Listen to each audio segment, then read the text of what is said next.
Banner নামায় ফেলছি।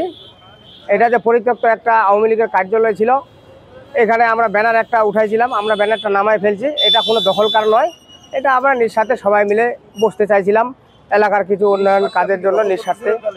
না, আমরা দখল করি নাই। গতকাল বুধবার 14 মে 2025 শহরের প্রাণকেন্দ্র চৌরাস্তায় একটি বিধ্বস্ত পরিত্যক্ত পোড়া ভবন আমরা পরিষ্কার করেছি, যেটি 5 আগস্টের আগে আওয়ামী লীগের কার্যালয় হিসাবে আমরা জানতাম। ভবনটি পরিষ্কার করার পর আমাদের সংগঠনের ব্যানার সাটিয়ে দেই এবং আমাদের ভবিষ্যৎ পরিকল্পনা মিডিয়ার সামনে তুলে ধরি। কিন্তু আমরা অত্যন্ত মর্মাহত হয়ে লক্ষ্য করেছি, আমাদের গতকালকের কার্যক্রমকে অনেকেই নেতিবাচকভাবে নিয়েছেন। সামাজিক যোগাযোগ মাধ্যমে নানা বিতর্ক তৈরি হয়েছে। আমি সবার প্রতি যেমন দুঃখ প্রকাশ করছি, তেমনি আবারও বিষয়টি খোলাসা করতে আপনাদের সামনে উপস্থিত হয়েছি। আমাদের কাছে মনে হয়েছে আমরা যেটি করতে চাই সেটি আমরা মানুষকে বোঝাতে ব্যর্থ হয়েছি। যমুনা ইলেকট্রনিক্স ঈদে ডাবল খুশি অফার সিজন 3, যে কোনো পণ্য কিনলেই পাচ্ছেন নিশ্চিত ঈদ উপহার। অনেকেই ভাবছেন আমরা এই ভবনটি দখল নিয়েছি। দখল ভাবাটা আক্ষরিক অর্থে দোষের কিছু নয়, আমি কাউকে দোষারোপ করতেও চাই না। তাই নিজেদের অপারগতা স্বীকার করে আবারও বলছি, আমরা এই ভবনটি মোটেও দখলে নেইনি, বরং সমাজের একটি ভালো কাজের জন্য নিজস্ব অর্থ খরচ করে সংস্কারপূর্বক সাময়িক ব্যবহারের উপযোগী করে তোলার চেষ্টা করেছি মাত্র।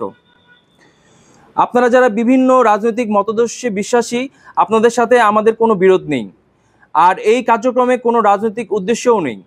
তাই সকল বিতর্ক নিরসনে আমরা ইতিমধ্যে আমাদের ব্যানারটি নামিয়ে ফেলেছি।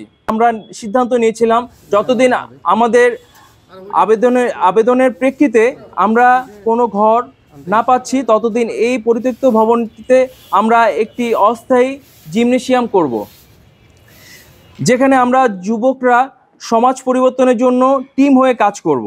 আমাদের লক্ষ্য যুব সমাজকে মাদক থেকে ফিরিয়ে নিয়ে সমাজের কাজে লাগানো। এখানে যদি আপনারা চিন্তাশীল মানুষ খুবই স্বাভাবিকভাবে চিন্তা করেন, দেখবেন আমরা সমাজের পরিবর্তনের জন্য বিতর্ক হওয়ার মতো কোনো কাজ করিনি। তবে হ্যাঁ, যেহেতু মানুষ এটাকে গতকাল আমাদের দখল হিসাবে নিয়েছে, তাই আমরা সমস্ত বিতর্ক আমাদের কাঁধেই নিচ্ছি। আমরা বিষয়টি সকল আহতদের সাথে পরামর্শ না করে ভুল বোঝাবুঝির মধ্যে কতিপয় আহতরা মিলে এই কাজটি করেছিলাম। পরে সকল আহতরা আমাদের আহতদের ঠাকুরগাঁও জেলার প্রতিনিধিরা সম্মিলিত হয়ে বিষয়টি নিয়ে কথা বলে আমরা আমাদের ভুল বুঝতে পেরেছি।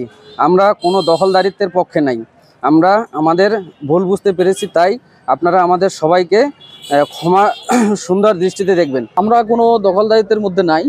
আমরা এখানে আসছিলাম, একটা পরিত্যক্ত ভবন ছিল, আমরা সমাজমূলক কার্যক্রম করার জন্য একটু বসতে চাইছিলাম, কিন্তু আমরা পরে বিষয়টা নিয়ে বসায় আমরা একটা সিদ্ধান্তে আসি যে আমরা কোনো দখলদারিত্বের মধ্যে নাই, আমরা কোনো দখলদারিত্বের মধ্যে থাকবো না। জুলাই যোদ্ধারা কাতারে থাকবে। আমরা এইখান থেকে আমাদের সকল কার্যক্রম বন্ধ করলাম।